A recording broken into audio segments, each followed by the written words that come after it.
पश्चिम बंगाल विधानसभा चुनाव के ऐलान के साथ ही सियासी पारा चढ़ गया है। इस बार सबसे ज्यादा चर्चा में है ममता बनर्जी का बड़ा दांव, नो रिपीट फॉर्मूला। वही फॉर्मूला जिसे भारतीय जनता पार्टी कई चुनावों में आजमा कर जीत दर्ज करती है।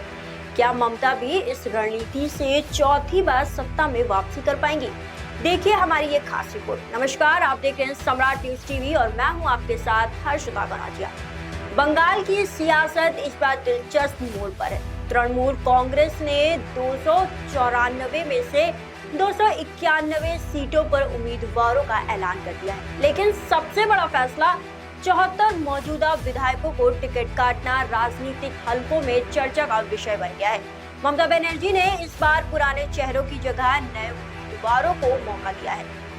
इसे सीधे तौर पर बीजेपी के नो रिपीट फॉर्मूले से जोड़कर देखा जा रहा है, जहां एंटी इनकम्बेंसी से बचने के लिए विधायकों को बदला जाता है। दरअसल 15 साल से सत्ता में रहने के कारण सरकार के खिलाफ नाराजगी स्वाभाविक है। ऐसे में ममता बनर्जी ने ये समझा कि जनता की नाराजगी सरकार से ज्यादा स्थानीय विधायकों को लेकर है और यही वजह है कि उन्होंने बड़े सियासी जोखिम उठाए।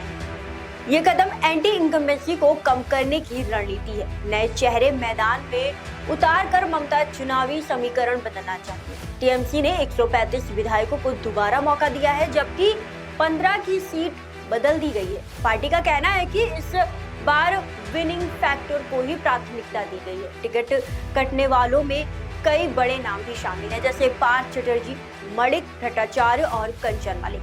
इनमें से कई नेताओं पर भ्रष्टाचार या विवादों के आरोप रहे हैं। ममता बनर्जी ने साफ संकेत देते हुए कहा कि पार्टी की छवि से कोई समझौता नहीं होगा। जिन नेताओं पर आरोप लगे हैं उन्हें टिकट से बाहर कर दिया गया है। इस बार एक और बड़ा बदलाव देखने को मिला है। ग्लैमरस चेहरों की जगह जमीनी नेताओं को टिकट। पहले यह फिल्म और टीवी इंडस्ट्रीज के चेहरे टीएमसी का हिस्सा बने रहते थे, वहीं इस बार पार्टी ने स्थानीय और साफ छवि वालों उम्मीदवारों पर दांव खेला है। हालांकि कुछ सीटों पर पारिवारिक राजनीति भी देखने को मिली है। कई विधायकों की जगह उनके परिवार के सदस्यों को टिकट दिया गया है। हालांकि कुछ सीटों पर पारिवारिक राजनीति भी देखने को मिली है। कई विधायक की जगह उनके परिवार के सदस्यों को टिकट दिया गया है। ये सिर्फ टिकट कटने की कहानी नहीं है, बल्कि टीएमसी के भविष्य की रणनीति भी है। लेकिन सवाल सबसे बड़ा यही है कि क्या ममता का ये दांव काम करेगा?